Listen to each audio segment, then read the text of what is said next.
O te teo folo fan whaatalo whaatu Samoa I lau whaafonga ma whaasu songa le whai wahanga o lea whiawhi e na ua te alai titi lava le tu lai lima e le teimi le wantia mantou nei I au kilani ni usile nei le tautua pale o nanga a lau BluTV po lau ngaru moana TV e ai le whaua wina I a whiawhi te itasi le tatonu lava le lima le fo I aso lua se funu ma le fitu aso lulu ole masina o a pirila lua afe lua se funu ma le lua malo le soi fo maua malo le fatu to malo fo il folau ya malo le fatu tenga le de yaso ya mai se fo yo le tautua matavela si o tanto tunu ya le tautua futoto tautua tua vai ya le ngata fo ila ileo le tautua I tau malele ya I tatou fo yo lo ya tunu I fafo ya le ngata fo ilea ya o la tau wa tunu I fafo atu o Samoa ai o lo faya lava le tautua si o tanto tunu mo moli atu le fa malo ma le ngang fa fite tele le tau o na fo ile nei o Asiata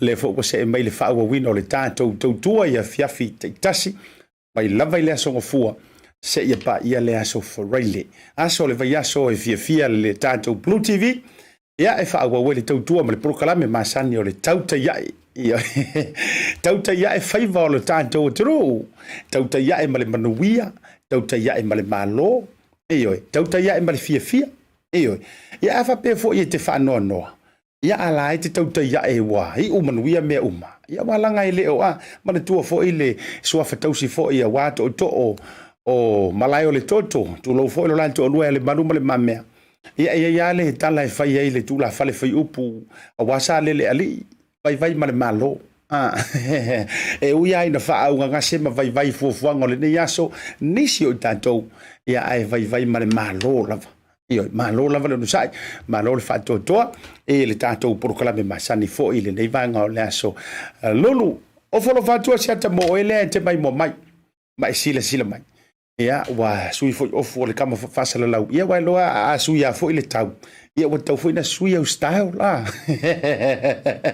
ai le o le sui o ka ai ke sa wa ke fia a lo ai ke ya le mai li ya fa lo atu fo ya ila to o lo mai mo mai fa fo atu so man to tu ne ni sila ya o fa solo man to le malulu ele le fo ya tu no lo man to wa au mau no pia I me tu ai fo ia wa lava si o tanto o tunu I Samoa. Feo yo le tala le lei mai so tau whaletua ia so se sa le vi o tau whaiva alofi au le mawhai o na mantou alo tua ngalu ai mantou te le ia fea la tau pai lei o le pai sina o na ngā lue ngā le tua whaafetai te talo whaafetai ana pongi whaafetai le sitia ia o le tau tua alo matama whanau o Samoa ia tau talo sanga ma tau tuli vai le tua atalo fatu Asiata ya tauto uma ia pe kaule ka ua kua langa wa e tumu e tele atua uo fai au na iloa uo fo e le fai au o le koi ingar mandutua ia pe o sia uo le toi ina matua ia tu mata vai ia o sia toi ina ia masunu tu mapu toi ina malolo manu malo ia o sia toi ina ia tanieru mamea ia o se auto ina ia tovia ia mua me se foi la auto ina o le masau kaka le to ina foi le tofia o masau o lana foi ia aru nga le tu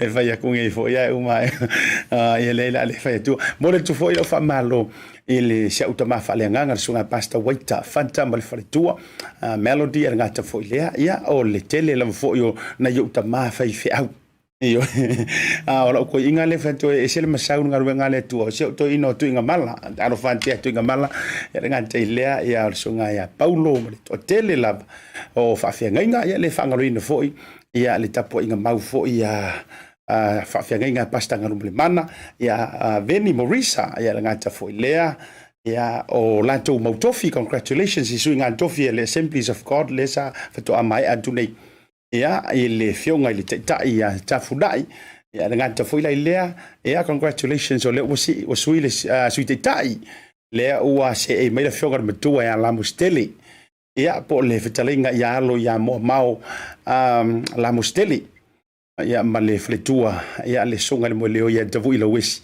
la ora usi te tai ia ai se mai ai le o le sunga ia fa manu mal fletua e fai ma fai lo tusi ao ia ai se e mai ile fionga ile lo li anga mana Beni Morisa ma le fretua ia eni e vea manteu o loa. Swinga na fo ia wale tulanga le Assemblies of God o folofan fatalo fatuai.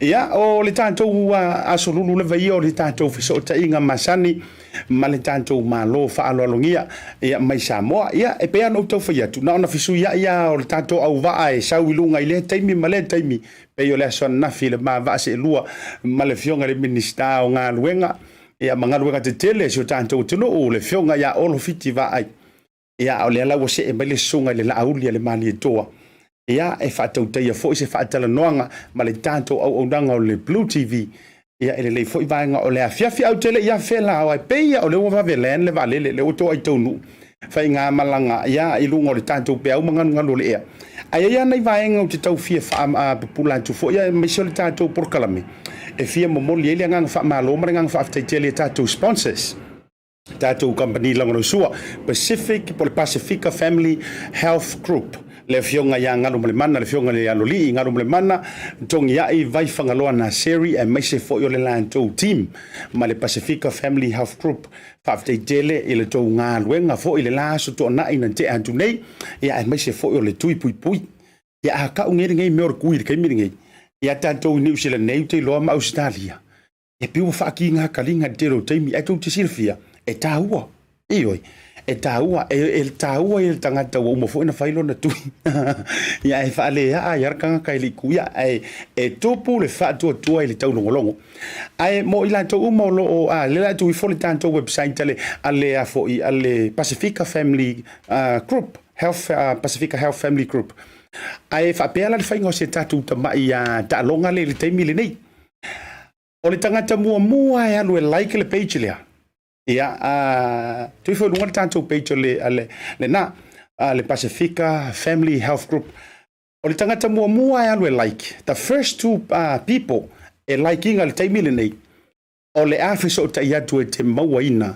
ia se ticket te ono mai moai I le ta longa matautia ale moana Pacifica ma le au malosi le Waratahs I le aso fitu aso to ana I le vaiaso le ele o lasko ngai ale aso ana I le vaiaso le tua ia a fa pe nga e wa leva nga I New Zealand ke le I maua lava se ticket go on to their website click like the first two people liking the page ale Pacifica Family Health Group terminate io e moilo e o come kia e fsili mai o leilo la valita to vaenga la to te monetaine ia ala tu la se o mi o tia ti o pe sota ia tu lo no winga o elea o e manumalo 2 tickets giveaway mo le tatou talonga ale moana Pacifica ai tatou tele yo le melisi malolonga e fia tu na tu nei tatou fasala longa o ngaluenga avango fa ngaluenga io ai me se fo le to telo tatou mai ano le tatou fasala longa advertisement le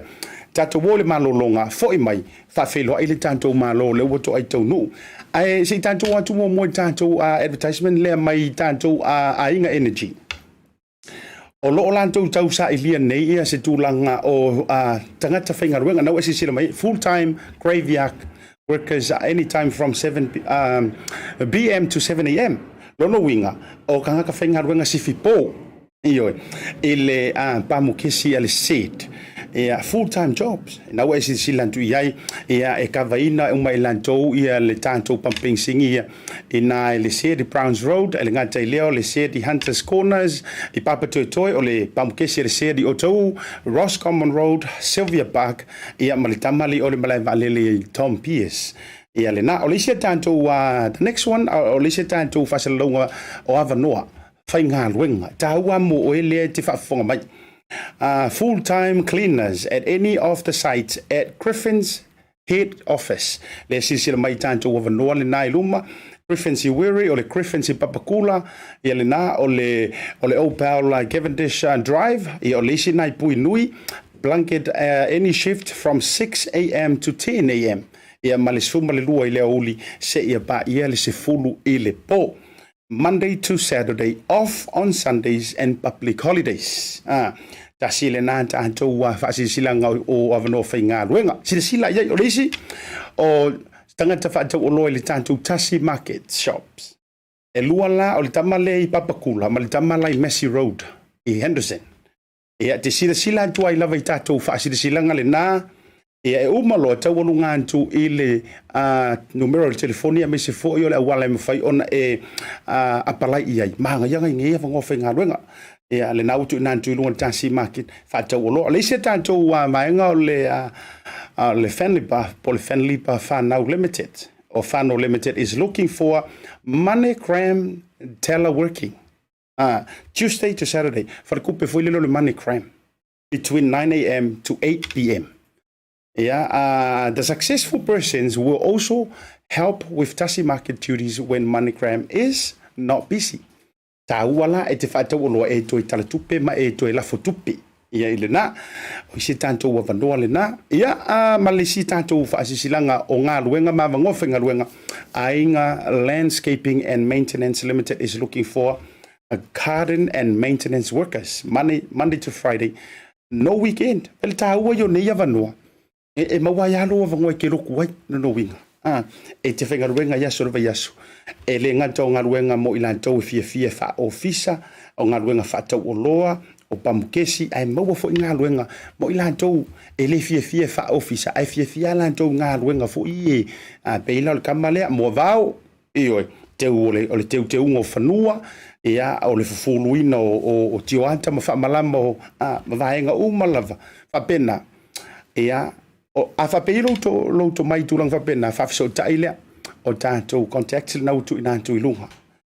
Whafisau taile whionga le whasina, ia tole e foa, le atua o Larry, sunga le whawhia ngainga, whionga tole e foa le atua o Larry, ia po o le tātou attach low CV, information, tāua la le tamalina, e tāua tele le tamalina, ia peke text for, ia, don't ring, send low text, ia, e le tātou vaenga le na, po o tātou information sumba le na, ia, o nisi na o tātou whaasalalonga, ma nisi o tātou whapitoa, e lunga le tātou unanga le ditemi, tātou woi whaasalalonga whapisidis, a foi mai, whawhailoai le whionga le teitei whono, le sunga le Laaulialemalietoa Polataivao Polataivao Schmidt, e lunga le proklame. Pacifica Family Health Group in partnership with Samoa I Manurewa ki tūwhaatasi. Free COVID-19 and flu vaccination drive for 55 years plus. 30th of April, 8:30 a.m. to 4 p.m. North Crest Car Park, Manurewa. Drive-through or walk-in.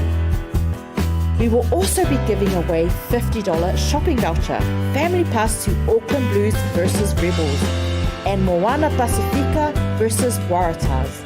Protect your ainga, get your shots.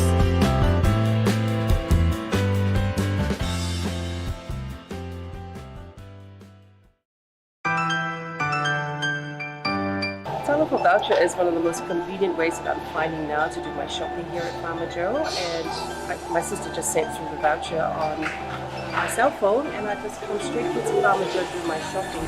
O le si tūlanga pitusili o le tāua. O le lafo me o le pepa tala o loa. O na whaanga le whaatau o loa e au ngā mo le ainga. I think it's really convenient for families overseas if they don't know how to help their families here. Then this is the perfect way. Mai ai le sa suma fua tau e le sia sa. Ni kia foi sa we mo mawina le foi au ngā fo e ala mai le tala for voucher. Ila wana whaatau ma me te mga oi ile voucher. Tai mo le tala for voucher ua maua le apususi o sewa fine. Tos paro loa whaingo fie. A me se le te whelua I mana o telefoni. Tai mi uma. Ai lo le lafo me le cash o na inu e leo tamao le ainga. Whapea tu lava le tala for voucher mo le foi au ngā fo whaatai. Ma loa lava le tampai. Tai tala for voucher. Teki tala for voucher.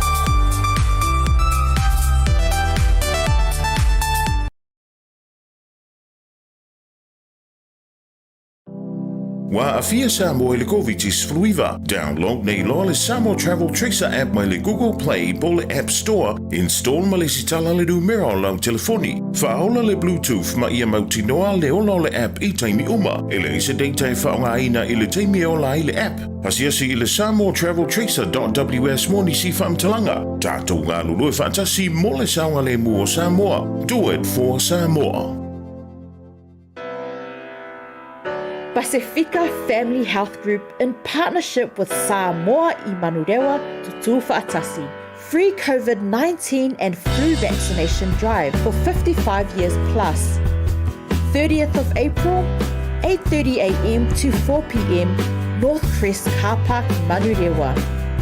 Drive-through or walk-in. We will also be giving away $50 shopping voucher, family pass to Auckland Blues versus Rebels, and Moana Pacifica versus Waratahs.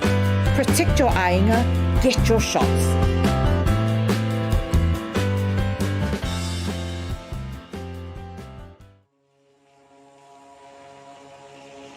Bluwave Ngalu Moana. We are focused on providing digital solutions for our Pacific people.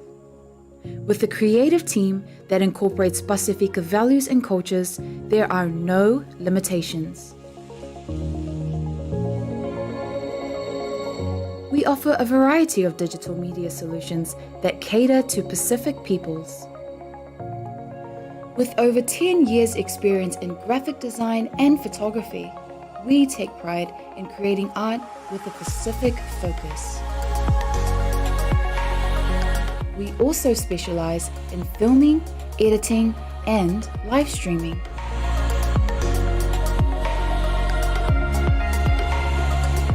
A digital media company serving our Pacifica families, Pacifica businesses, and Pacifica communities.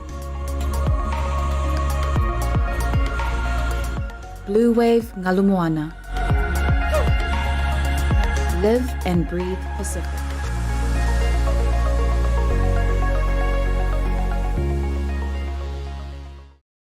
O te toi whawhera ia tu Samoa le toi taliu mai ai o le tātou porokalame mai lana malolonga mua ia ele nei fo i taimi o le afiafi ina ele porokalame a le tātou Bluwave le nei fo i vaenga o le fiafi ia ma le tātou tau te iae o te fiafia whailo antu lo taupa ia ma lo tau mamana o lea ua maua le mawhiso o tainga ma le afionga le taitai fono o le afionga fo i le li minister o whaantoanga ma whainga whaiva ia e me se fo i o tūlanga tau i suenga whaasai nisi ia e ngata fo i leo e se tauti o tātou watunu ui Samoa ai o te lei whaafeiloa i la fionga le minister na no whailoa tu lava o tātou wina zia o i la toua ia na mua vave o na like le page le no whai atu le amtanga a le tātou Pacifica Family Health Group o nua la yo le amaua lua ticket e so tai atu le tātou au onanga o le sunga ia Vaetolo tu Yoti Marina Vaetolo tu Yoti Marina ma le sunga ia Paulo Fepuleai Sepuloni Paulo Fepuleai Sepuloni ia ma le sunga Vaetolo tu Yoti Marina walaki o lua la lua mata li talonga le moana Pacifica ma le Waratahs e le asofitu o le masina o me longo wingo la stona el vasfo uyo lea Samoa fa fila ia tu ilo fionga ili te fono o lo fionga fo ile minister lo sunga ile Laaulialemalietoa Polataivao Polataivao Schmidt i lungo le tātou porokalame masani mata whaatalanoanga ile nei vanga o le afiafi. Alofa Asiata. Ma lor soi fo manuia malangi mai lau to falwa i malai. Fonga fo le tātou porokalame i lungo le tātou televise whasaralau. Ia o le ngalu moana. Ma lor soi fo manuia patalo fatu le ngangalo ia. O folo fatu foi ma fatalo fatu ile mai moa mai foi si tatu watunu nei vai ngole so Samoa ya fa malo ngar due fa malo fo le tai fa malo ngar wenga ma fai bole nei aso bi ile tua watato horia mal manuia mal fa ingol nei aso malo lava ya aso i fo manuia i lau fionga i te fono o lau songa fo i le minister e ora sui tai foi o le tanto fainga malo ai o le kau vai atu ai pe tau folinga whapea mo ngole teine fo i lea si ua moa fa maiolo ne fale e lau i le ula e pou le toa ai papai le pai sina le pai lei i le pai maiolo ula e i lau fionga le tei fono po lau fionga le minister e i se vaenga tau o le nei aso sa no pia i lau fionga ia o le whapena lava le saunonga Asiata o le so o le lava e ofu le taeawa na le la e whamamaluai i le whatautoina o le fionga le li minsta lango le fionga ia tangalotele ia pali polo e vea ia manisi o minsta whaupopo lango tanga luenga o leipa matupe vaccination ma leipa le tātou watunu. Ia, o le whatasinga le nana awai paula vale o le yonga whairi whaipule o tātou tu malo sanganga. Ia, lua, ma o ia le nā o nanga aftolu. O ia le nā o lea ua mai au na tofi ina lo ia. E le tātou whainga malo e vea ma minister langolango. I le tūlanga o pisinisi ala manuia maleipa. Ia ona le lala lea na whatinoi lea whatasinga. Mai te pau e lava leo le whaipule na tutoe mai le sau whainga o whaipule o minister langolango sa toe mai le whatua tui le tusa mo tasi. Na utula I whainga malo.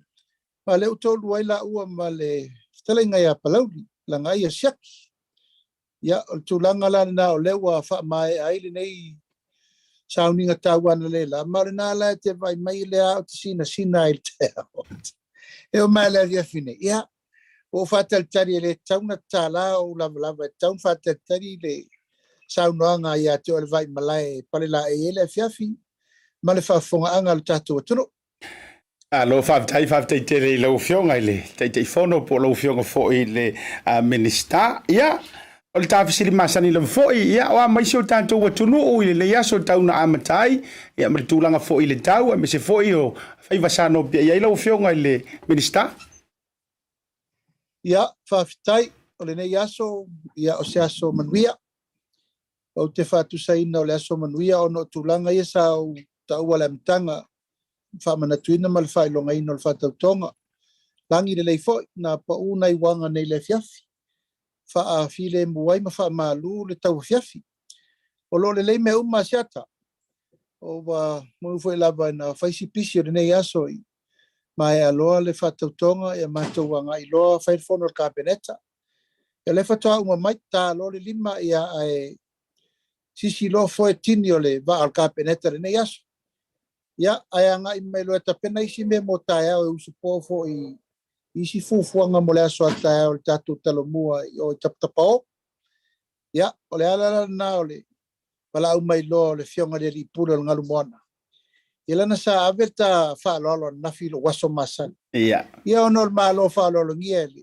Kalenga po ia sa lenga. Na utaun watu le fionga le minsta o ati na tere le tato malo. Fionga ia olo le lofa. O uma le olo le a ese filia na olo le lofa le ri.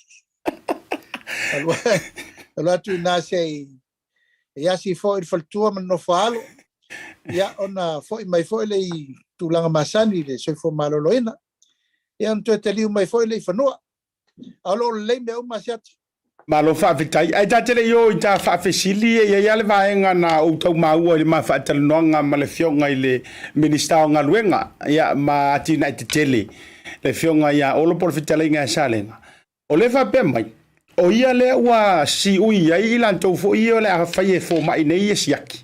A o le ua malie mai ia le matanga ruenga o le sofo maroloi nei. O le alu watu ma me whaalongo ma me fai e siaki e le kapeneta. Le no inga le to e malanga mai se si o utou.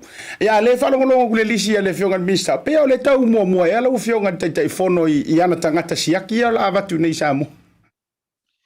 Ia o tangana le fionga le minsta on sau no ngai faiana tong fitia so se mea tong fiti au wala ma wala nga ruema wala na papa ruato e msia ki falta ya atal se ia foi mai fanua sa le fainga malanga le foi tapo ya tu ai tu langa masani la ia ya paso lo per sia ki masani fa fo mai ol pole ngai mai o te lola ia le si vanga na ngai fa nga ia na me fa lo na sa mai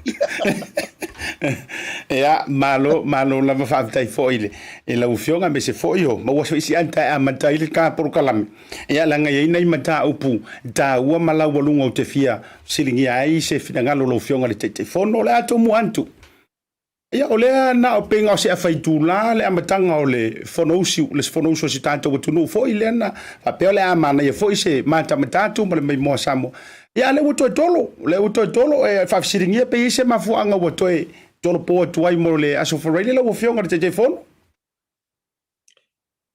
ia e manatu asiata nasa auto fa fo mai me se forta po inga siutato watno ile mafua angol fatulanga ina le fonga for fong fitalai mana por kalame ma le fatulanga no pepong alwenga O le tulafono le o leipa ma tangata whainga luenga. E lesta mai tulafono. E a fia ai mga luenga ia e vavao ai nilta tu atunu o le au malanga atu ina. Whaafi tauri, ma mea umai o atutupu ma le temini nei, ma mea tātou tele i mai tawena. O sos tulafono tele ala whapea siata. E le tatau o na tātou to e tuli tamo ea. Mai o lea wa tātou moli mawina le tele o nisio tulafono tāua o le fo e tau whaasa o sao atu nei. Ono le mea lava le nei o le tuli tamo e, whanati nati. Le lava le taimi, le soa lau pulea, le leina whaire whaasoa, le leina mateitu. O le aungala o le fionga le whangwhitalai. O le aso mo moe whaatati ai, o le whaatulangana le tulafono tu mau. E ave aso e tolu e whaatati ai lumo le laulaua whono le parime. O le aso lona tolu la. E ona mai lole i lumo e whaadi ai whina ngalo le Maota whono. O le awala tonu ale na Asiata. O le au mawai ananafi, nei, astofi, asfalele le tae au, tolu iai aso, whaatati ai lalo le tulafono tu mau. Oina, e mailo i lumo mai lau li welto whaal pare mene.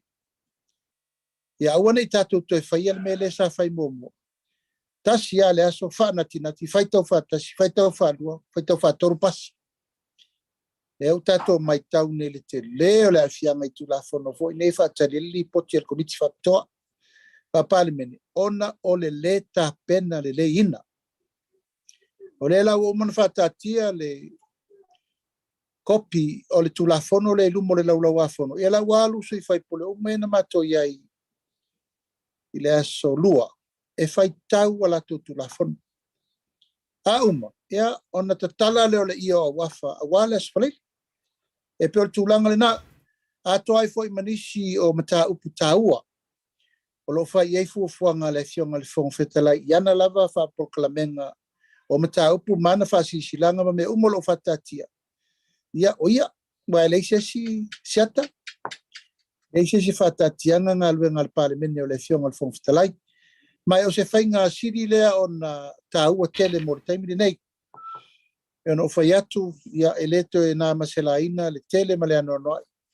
O le awa noa e te tauna ave. I le ngata i le, ale malu le tunu. Mantua fo i o lea ua te tala le awa noa e tatia lol pepa i rumo le laulau a fono le parime.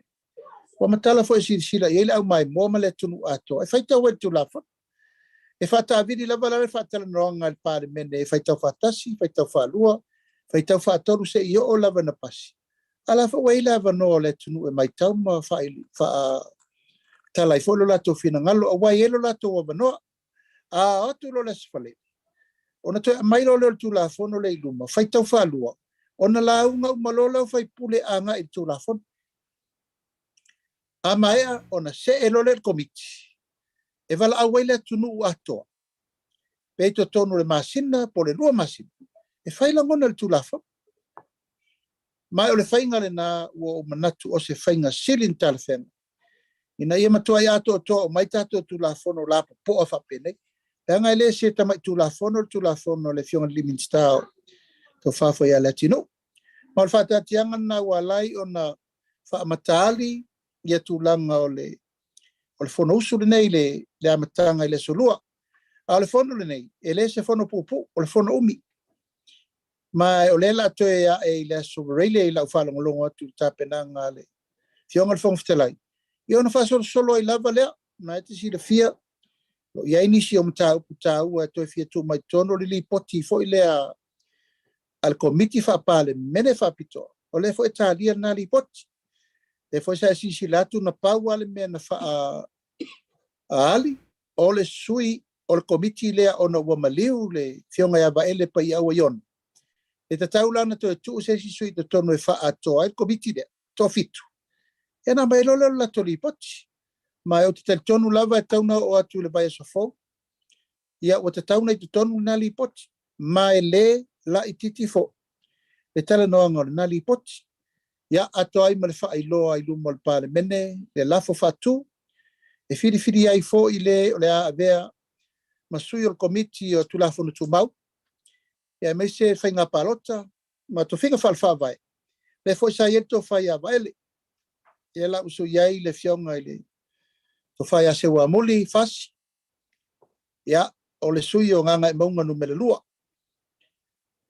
o le sui o le asu ia va ele i le komiti whapitoa al tato komiti o tupi e lewa sisi le mai usui ele fionga le sui fong fetalai a awa pa au muli pola ta fua o sui ngala na asiata e le ma faina whaatinoa ngā lua ngā komiti nei pe ale atu o tol fainu melo sui a pau ana o le meta ua sa whaamatari le solua ia sfreile la ia la mata i tua i fo inisio mata o tau la fai loa le fionga le fong fetalai ba lo faftai famani no ngol vai ngale te lo o tau masani lo tanto o tunu umar se matou mata matatu i le kama foi le tatou saua i tausanga ua mavae le koe ngā pe foi le ngā pai e kokongu pas pas e au ngoa ma se telo se malamalanga i alela ua mai tau atu e lea i o lea ua ui lava i awala ma au lape ia ma whatapula au mea te tau ona fai ai o le si vaenga o te fia whaafsile tua au ia le mata au pule nei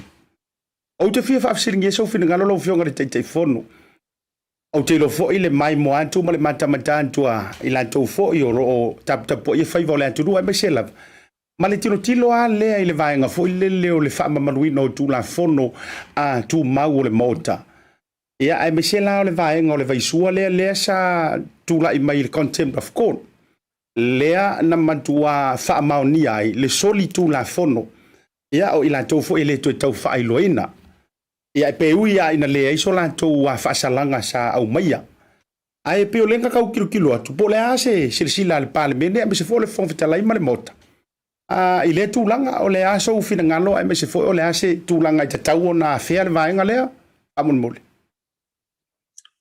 ia whaaftai asiata o lea o te maitau o le langona na lewa e sau no tonua i tūlanga le ntato sauai e na o le pa oa maoso e na tau nuu mai a pasi whirelei ia o lau maitau marisi sila mai Samoa le tūlanga le ufasolo i tato mtau o lea ma o se tūlanga siri na o na o pa ai fo i malenga whaaftai e tō whaale fionga le fong fetalai awa e le muri tai le pale mene fo i whainga sa tupu ai nisi o whaafita au li sa tato o tau mate ai ma tato le o mautino ai ia o lea na tupu e ni whaafita au li lea tau mwhai nei e fono atu teimi nei o le fa ua maua le fina ngalo le tunu ia wa fa maonia ia tulanga fo intato ia contempt of court ia o le tulanga lava le na asiata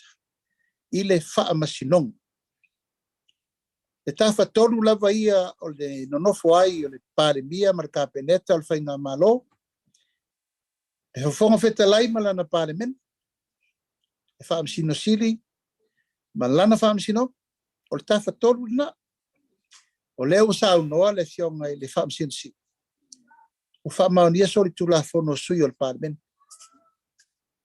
ma e le mawhai ona toe sui al mele na i le vano nofo la ma le vata puia i le vafa whenga ia i o le fong fetalai ma le whaamsinsi e matua wha mamalu le mele na ai atau nuro la i au le fionga le fong fetalai ia o le leino fai atu la tala o se teim ia ona fofola la i o polkalame ma fufuanga whaatatitia ale fofong fetalai i le mata upulea ia tulau lava o te le soria vasanga i le tofa le fionga le fong fetalai au le fai atu la utala asiata i le pupu tato fono le alu taimin nei lona winga e te Taupea na tato mata i tu po feanga i ele tapenanga le fionga le fong fetalai i le mata uputonua le te atunga lumaiei asiata Wai ai sila me men tupu fo il memo mua le sa tupu fo ia pe il me vole na le par fanga ia fetolofi ia fa penana fa nois fai fam sinonga umane fai inga popol fong fetalai fa pena fa lua na tupu men na ono tulanga tonu le te sa no mai au la uva ai ta penanga ma me umala ta pena ia le fionga fong fetalai ia ile fa ia stala o ia o le pule autu le whaasolonga ana polkalam i le mata upu tonua le te sau no mai ai. Le fo ia o te talitonu malo nganga whaaloalo malo nganga lo ia I lo ua vea ai ma fonga fetalai, o tira foi mo mata I tuina le ngai ngoinga ma mea umaleta pena le fionga le fonga fetalai. O te teletonu o le tūlanga le lafo a iona au. A te whaia le whai unga. E peo tūlanga na, wa si le fia siata ua, fia sultau sanga o tātou sau mea tonu a let sau no mai ai. Le whawai visiri mai tūlafono o fatu. O ese le ala fua le tato woa. Tato woa se matua I tatala lava le o popo. Va ili po fele fai ai sao tu la fon. Po le ale me fetau I mo tato tangata. Po le afo le me tala feunga o na fatino mo tato tangata. Alam tau pu le wa sao no ai asiata. E le mafai o na toe suia sesi.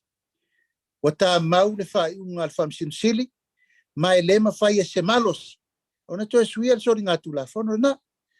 Ata no mai loa la I to tonu o le mele o mal fon fetalai. Shata, now it's becoming Court of Parliament.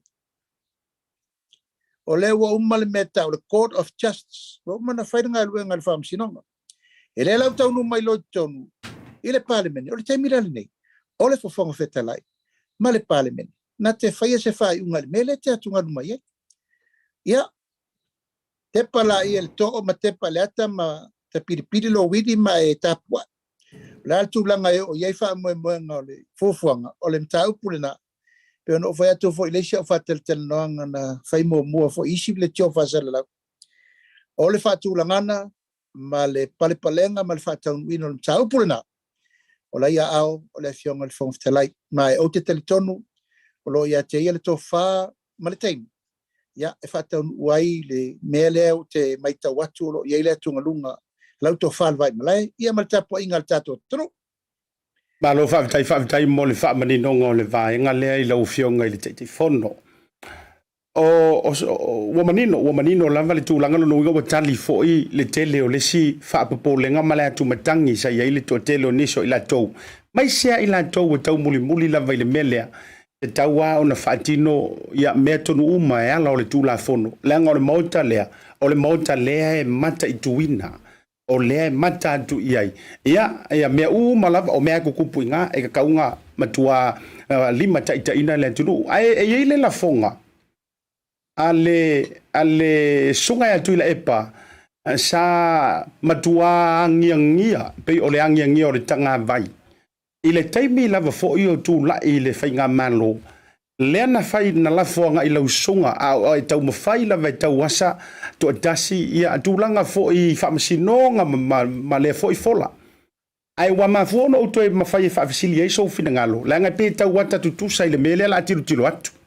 E peo le ngango mansangi ia I le palangi fo I lea. What goes around comes around. O le winga o la fonga lea. Lea na e manuia mai ai tau mawhai ngai o I le whamasinonga e whapere whainga o la fonga. E mawhainga e pelongia le whamasinonga. Ai le mawhaina e pelongia le palemene. Lea sofinga lo lea ka lea la kaukupu mai aila ili tūlanga lea. Wa tali le whamasinonga. Ia, e le mwhaila longo winga la pe kausau mai ole. Ai, e sofinga ngalo lo ufionga. E te phone. Ia, siata e. O te loa le na whaafonga le tunu ui le na fo I la fonga le na taimi. Pawal mea no mana e whaapula le saunoanga fo el to ina nate. E pei watua I el whamsino. Ia, wa whaasawa au ono se me whapena o le ngi el whamsino. O le mea pito I sili nana o manatu e taun whaasa. Ia wa si sila nei taun manga umalawa whamsino nga na afia. I lena o whamsino Samoa na afia. Ina I wana mai whamsino mai whafu. Saule tana. O te manu malo. E le lau sau no tonu alto ina le mena tupu. O le palemene. E le mawhaila na pelongia. Sesi e palemene. Ia, o lau la le tali asiata. Tato tu ure le whongwhetalai ma le palemene. O lau le tali tonunga. A whai o le nā o sau noa le foi sa vea mtaitai o le malo o le nātai. O le palemene. O lo o iai le ami o tonu ma le sanga tonu o mea umba. E ala foi leo lo ulafo le upu I le fale fono o le Maota fono le atunu o le fono fai tu la fono. I le tatau na toe sau fufa I eni tangata sori tu la fono. ora upuna lena lafu. Mai o te tā mau pēla upuna. Ioi, ai o te le whaia se whai unga leanga e lena o ue whaia le whai. O le whai unga e whaia le whong whetalai mo le Maota whono Samoa. Ioi, ai pio le nganga le na. O le winga tonua le na leo tato o mai nei. E le mawhai la na pelo gia se sir pale mene. Lango i e whaavai atu e tu la whono. E whaavai ai tauru manga al whamsino. Ia al mea saole na tu. Ia, wa o manuia ono o lo ua mea ton tauru manga al whamsino. E le whapeo se me whapea na wa o pelo gia al whamsino. Tena mafuaina o manuia. Ia, o le la wa o manel tu le whalili ungo le mea. O leo whamao ni o la sol tu la whono mai whamsino. A le la mai i le me e toi whisiringi ai. Pe whamaoni, pe le whamaoni. Ai pe ono whaiatu asiat. E unga tāsa utala e whaiatu ona e lafo pelem tā upu ia au le fionga le whongas talai. Mare parliament. Ia o le tadi e mai. I le taunu unga o le whamaoni i le tau sisinga o le Maota. Whaitu la whono Samoa. O i naisa o le tadi o le mele wai. Toi whaafsiri mai e. Malo whaaftai lo whina ngalo malama. O la ofisiri muli le vaenga lea o tai ai mata upo le parliament. Ai le i alu ilunga i ngoa o le atati whanga o le la lima tausanga ua mawai atu. I le whono o le parliament sa whea ngai. Ai na toi whaatuina le lafo langa ngala vea mahataronga ma le whionga ia olo le son nafi. O le lafo lea. O le a whaatu wai le komiti sue a toi manuia mai le whainga palota. O le a sue uma au tau le upu le o le treason. O lau whawhisili lava iau te tuina sa watu se fina ngalo lau fiong. Whaamata ana toe pale mai matau nuu le toe fo i mai le HRPP to tonu le whainga malo. Whaamaka ku au lafo se fina ngalo po le me uaka ai whalo ka o le tau toa wha. Tu loa ma manu le fionga te maita i pale mia mau tau suyus fono le Maota. Ia, siata e se arita penanga le tangata ia. E se whātaunu ina le finangalo le tua. O mea na e lua ese. O lo ule tel tonunga. So se mea fo ina tau pule ono se anganga le sa o malele. Ia, le na e vai le taunu unga le u taunu iai. Pai le whai ngofie le na aso. Ia, e le se mea tau ngofie na matuate le maftianga no o iai o mato manatu malangona. Ona la o le tau mwhai e tu lava e. E whaapula ma tau wasa le taimi leo le tau whatuina o le ainga le whatuatue le tua sama o tasi. I tu la whono ane e tot, le ana matou. O le asoa leo tu la whono ia. Ai ona ua whatupu teleina le loto mataua, ma le loto ti ngā ina ua matua li ali uma iluma o fina ngalo ma fofonga o Samoa. O le mele utu. Ia ua sosopo ai loa fuafuanga i le taimi ele i whaiar whiwhiri ngā Samoa. Po ai whai ngā mālo e toi whai mai. O i nā leisi vala fo lea siata na matuai te le ai lo te tonunga i le ova atu i tua i le manatu o fua ao ale atu no i mea umai whai. O lea le i whai ua leisi paia inga a ua whaatu fuafuanga o lesi paia inga. Ai o fuafuanga. E roni fuafuanga le lei o fuafuanga e whasa tau loi matau. O leo pusa o atu lo sa political assassination. O le mea nana o iai mea umai na whaatu langa e matau te o iai. E ui o lea, e pēr no whai atu asiata. Se o fuafuanga umalava e ami o tonu masanga tonu masako. Fuafuanga na e whaatau nu e le tua. E le tu la fo ia e le tua lana whai ngā malo. Le tu la fo ia. O lau le nā mau mai le amatang. Ia o si tā muri le nā. E pei foi le o le whao muri runga le pusa mali. Ia male mau whao na tutu i mai ale. Lima ono tau sanga talwai na wha solo umal tutu inga o whao. Ia o whena ia. Na tala maalia i le alofa o le atua. Tutu i mai talai. Wha sao atu. Ai whai mai lafa. Ia mato o mai lo le taunu unga o le aso muri. Ia o le wha sa tauro lo na oa. Ia wha sa tauro to wha mato. Na sa sisi le atu le mato tu lai to wha. Tu lai to wha. Pia me. Yonga sa wha pito maolu. Ia mama ua ma le ati nu pito i tua. Ia o lau wha visiri la le tūlanga ni tā upu lea. Siata o le mea na ta oto ele finangalo le atua leo whātaunu.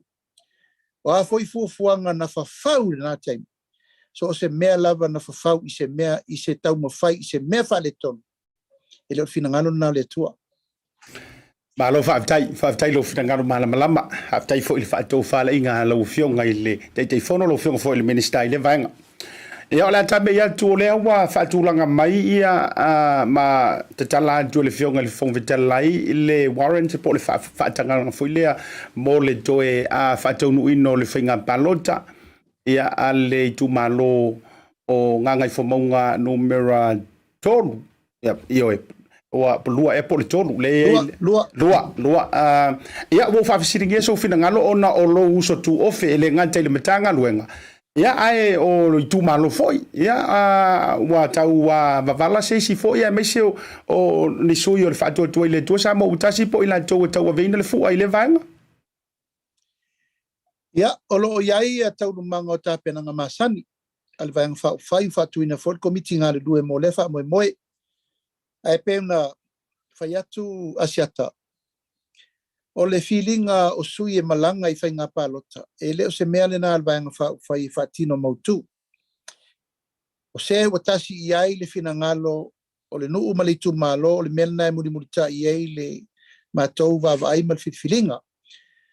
Peo no whai atu whainga palota tere le na umane. E tō tolu sui o le ainga le whatutu e le tusa ma utasi sa tapena. Ia nā aru lea wha mautu le mātou tala o lea wha maari lia sui tōlua. Ia ai whaongalto tasi lela na mai elole fionga ya vaele. O la lava lea ai sui o ena tusi o la to suafa I whainga palota fo I lea wa maea. Ia ma tūlanga le na o lai whamanino. Al tūlanga le tamirusanga ma le melea. Ia e wha maupopo umaloa ma wha tūlanga taurumanga o le tāpenanga. Ia mai lo fo I pe iei nisi finangalo o tu malo ia wai e fa penale la ngona e fa ringa o finangalo manatu malangona e au mai avatu pe fa pe ini e fa ilo lo lato finangalo e fio ma fa pena ia inala ia ele fa e tota sia ele ia meilo te fono le mtau e ele finangalo te tai o firita nganga mo mato mata itu ile tu langa lava o le talo fe ngai o sui e tau no ai pe o le mea manu malo le sa ia Asiata. Tasir sui. E mawhai o na ia wha maupopo o atoa le wha moe pol. Me le sa whai. Ia waisi sila nei. E tō wha ea le sui o le chapipi. E tō tasi ia wa elei. Le ana alaina maupo uma le whai unga. Mai wha penase manatu al komiti. Mar wha maupopo o le wha solo. Ai o te loa o lawa ave le wha ringa le fionga le whongfutalai. Ana ilo fisa whainga palota. Ta pena lo le o le ato lava tu lata I o la le stala sui matulanga whapea. Ia, le solo na la wha mauti noi, lom wha mautu. Malo whaafteitele lau fionga I le whaamanino o le vaenga. Ia au te loa o le game plan lava lea o le atau whaatai le wholaunga awa le luina o le nufua lea. E le toi maua le vaenga le sa tau tupu mai I a sa nganga lua o le tonu o ila tō sui tau va. Au te lole la toi fo ia le toi nga game plan fo ilo le tasi lau fionga. Ka moe na. Lo fo ie pepese mai ale ta pipi na vai tau o mātou le wa lua se lau o mātou sui. Ia le ma te alo atu la val to di masun fo al parmene. E le so na tau fao fo vai le faina no foto lua se si sono fo sitas. Ia al mela vai na mate tu le ina ia tasi le tu malo tasi sui. Malo whaafitai. O le si vaenga o te fia whaafisili e tuai I le mata upu lea I le tasi miliona. E uia o se mata upu e fia toi tonu I le minista o tina mata maitai. Le fionga fo I a leota. Laki la mostele. Ia au te iloa. Ele ia se si pito sili na leo tele lana alanga me so le whaalau iloa ina o le poloketi. Daua. Ia na ilo lau o fionga le te fono. E ia le isi maenga le ua tula I mai nei whaitionga a nisi o whaipule o le itua ngai. E la tau te whapea mai ai. O le suinga le ua au vantu o le komiti matulanga na saunoa ia I le fionga le minista e ou le mata upu lea. E ono tupu mai ai se ba po o se E to inga I to tonu o I tu malo. Ia ona o le vaenga le ai mawhai ona e whaalau tele ma wha manino. E moni lea mau ma le foi tau. Ai o le a fo I le I tu ta ua e a fua I le toi fisu I le whainga le ma wha mausali inga o komiti lau fionga te teifono. Ia, o tele loa Asiata po fea fua mai e whaitionga le whape o se whaitionga fau. A lau lato uma ne u whaitio le whaalau loa le usau noa i le fionga le minista. O lato tonu ane na matuai tū la ia e whaaluma luma. Ia ma whai le poloketi miliona tā la I leo wai taimi. Whaalau loa I tonu le parliament. Lato uma ne leo o mato maita watu leo a pito I sirin whaitio. Ka whau lato nei sa ala langa le se miliona e tupu. Lato nei sa ala langa ia Samoa e tala pepelo, e tala ole, e le taunu, e le se me whai. Ioe. Ona umalole o le taualanga va ai mai lau. O le atupu I whale mea. Ia langa lola ia pe o tau la mua mai, whe mai. O mātou e tau na tau la mua. Mātou e tau te fono. Mātou e tau na whai le poloketi. Ile mai tau o le whai ngā malo Asiata. Ele ma whai o na mātou tali tonuina upuia. Kua fo ele ma whai o na e alanga. E te e te sau fusi ele mon. O le mata I tū o le whai ngā malo. E te tau o na mai tangata e moni ro lato alofa e a ngina le poloketi. Lato tonu nei na ngina le sāwa vali whātasi. Ma le whātua e le tua Samoa tasi. E te lai a Samoa. Atu lai mai le whai ngā malo fo. O le mele whai. Io, lato tonu ai o pisal temin nei. Whaafetai wa tafal fina ngalo le fionga I le minista. E whaatai tei fono pea. Langa alo ia o ia le whai pule. E pei foi lao na tei fono mātou ia mātou tu malo. Al whatu langana lao komiti. Mātou te le tu la fo ina. E te tauna Yesu I o a e ona le poloketi. Atu sao le upu nei. Le poloketi le fast. O aina te te. Na la lau uma e le ita pipi le tau nu ma le moi. Ma le tala pepelo le poloketi nei. A le lau o mai nei whai mai o le ave besi ai. Le tu malo. Ia la le mea la vevesi e foi se mena lato wota la I le mau. Ele mo I malesa. Ia mela le na ele I whatasi foi pe whalua ona utau foi whasausa o nta upulea. E tasi ale anganga o le whai ngā malo. Ina ia aua ne I feo le poloketi. Aua le mea monia Asiata. A whai e sau whai pula le ita pipi. Ma le ita pipi o mai e whai poloketi. E leise me tupu. Leo whai atu. E te tau na iai lātou na langolangoa le vaenga whai al fast. O lātou tonu le nā e ona le mawhau whaunga lea.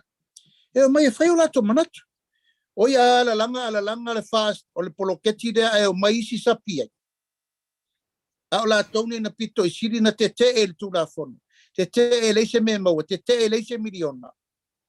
Lau le tala pipelo le fast e leise me tupu. Siata ele whapena se whaingo se mea mathuaina nga I luma le tina o si tu malo. O leu whatati atu, vai o le sanga tonu mo le whatemo kalasi le vat. E iai sui o e na langolangoa le chapipi, e iai sui o e na langolangoa le fast. O le pa leni na le whatemo kalasi le watu le minsta. Ia na whai tutusa la ia o ame whai, tala noa ia tutusa mea uma. Whapena whai o mato I tu malo, o ia na mato ia.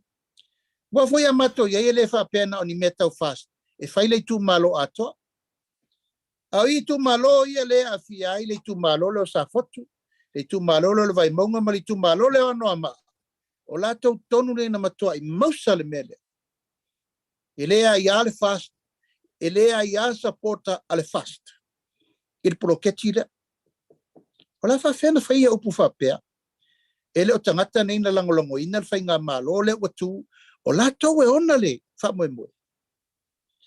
Ai sia manu au maua sia lātou tūlanga le komiti, pia le le. Ai le whape alu ai lawa e o le whawawau. A vai atu loa, ua moni langa I mai au, pongi le whainga malo, ia lan me tu.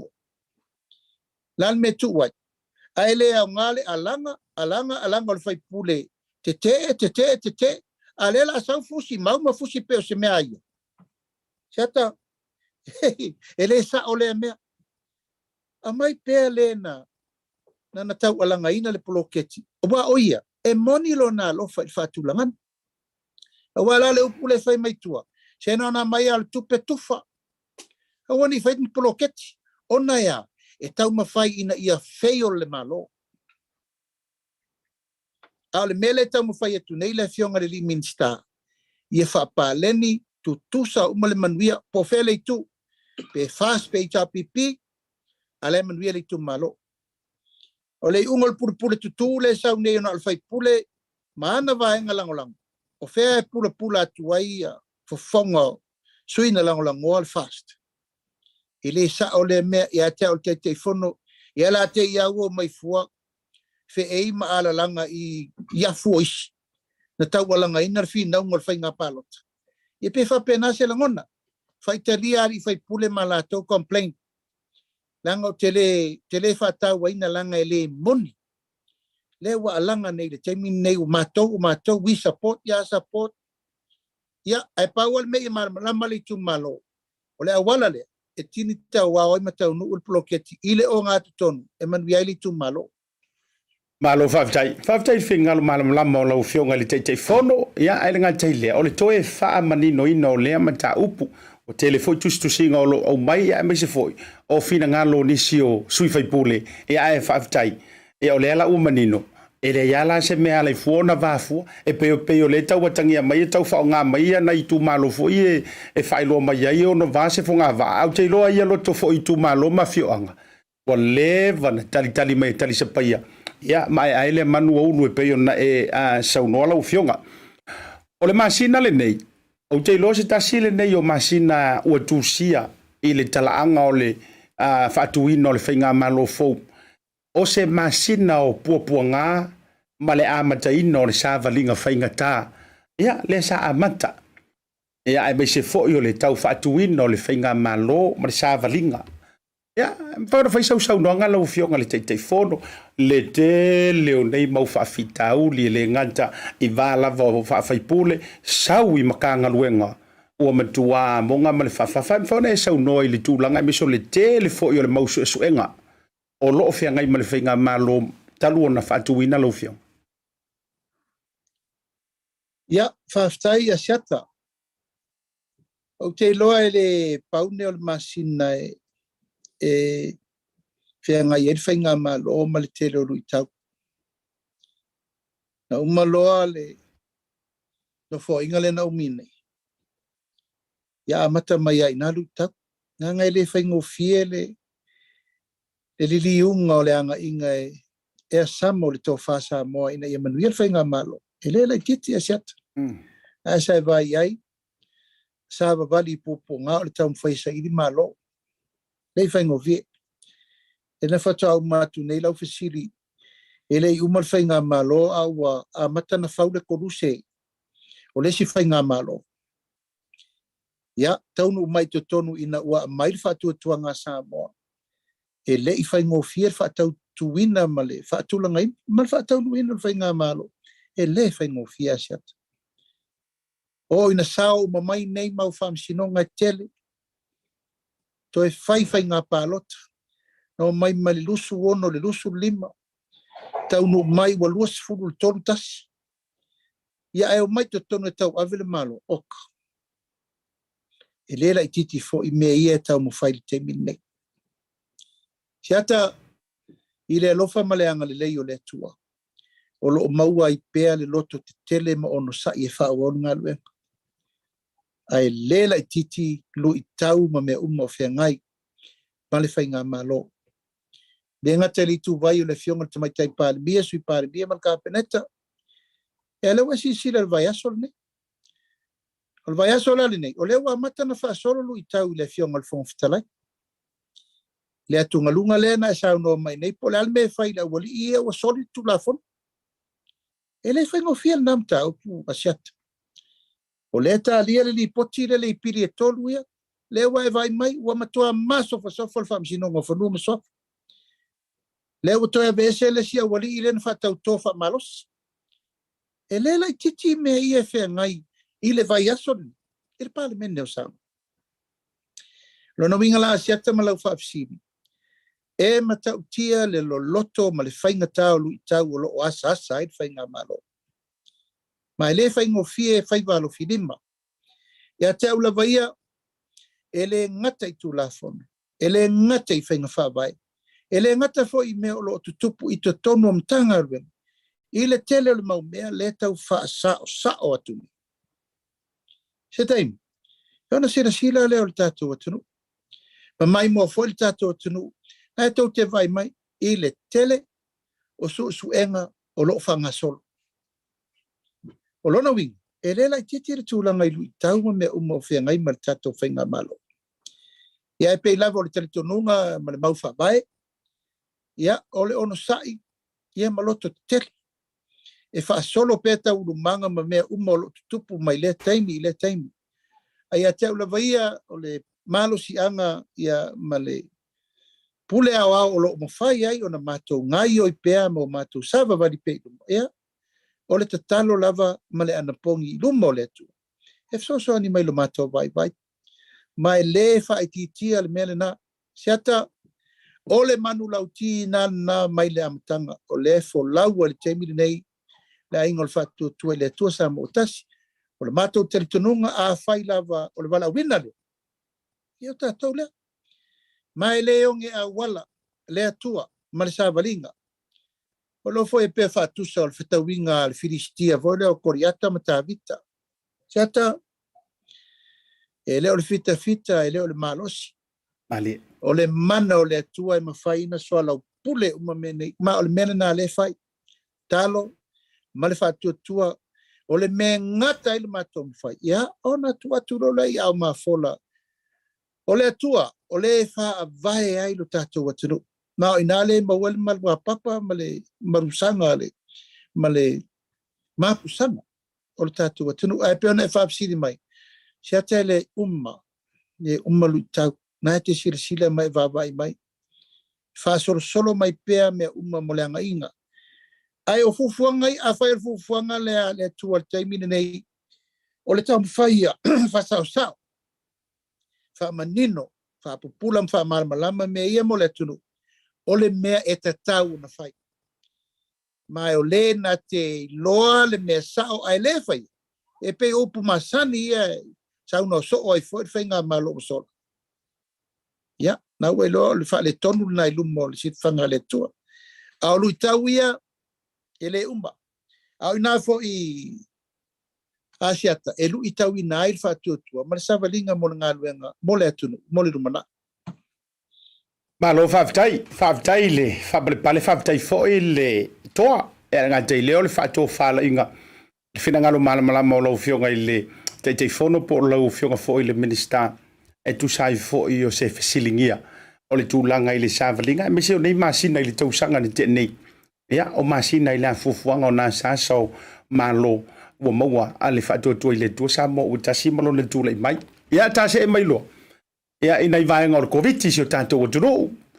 Ia, o le au mai tau atu a te leina masani, au tala noa atu nei a inga foi ma wo mai masani sa mo i asu faiso. O umari le fefe pe o sili a kua ringa le ango mai sa mo I le whamai. Ia, nai lo le toa tele fo o peo le ua tātou fola whaatasi ai le tala fo I lili. Ngā o penkoloa, ma tua fuli e whaika oko le whale o savili. Ia pēa o ina santia ai le whamai. Ia, e mai se volta penantu I le sese ngā fua, am whai o na sau no ai lau fionga li. Tei whono polo fionga le minister, wha mole mole. I leo wai loa Asiata leo ngā o tātou o whanatula. Ei. Wa pe o konga o penatolo a penatini mal aspirin le sa tutua I. Ma taula le temini. Tala mai le fiu. Tala mai le non. Tala mai le angi. Ia tala mai malti polo. Matua inga vai ti polo SS. O mela na lewa loi mato. Ia. E pe ona sa no. Ia wa pe wa whatangongo tangiao. I tulang. Wa e sila maltemine le whata mori le wat. O le mela na lewa e vai wa ula lolo. Sa mo ato le mot. Ia. Le mori la tatou mai salafai. Ia. Ia. wa sila ia wale se vai panoa o Samoa e te le vai atu le lamu mai se o le sumali eso yo tari na ko ai mai se ara tamale sa mai sa taua io e fa solo tu nai sa taua sa lenga io e ma la tu sis fu ai la isi vai nga e tau vai tu ai lo fio al minsta o a e sa no o le pe ko e fa mo mosi e le mo folinga fa tu le mo le moni o le ko kelo ila dole mai te leve ko meni mai fa pe mai se ta fa ilo al tu le fio al minsta e se le mo mosi to e tala vo mai ona folinga le ro fa tar no ya e ro i por vanga le ana ise vale de la tamai wa what's tanga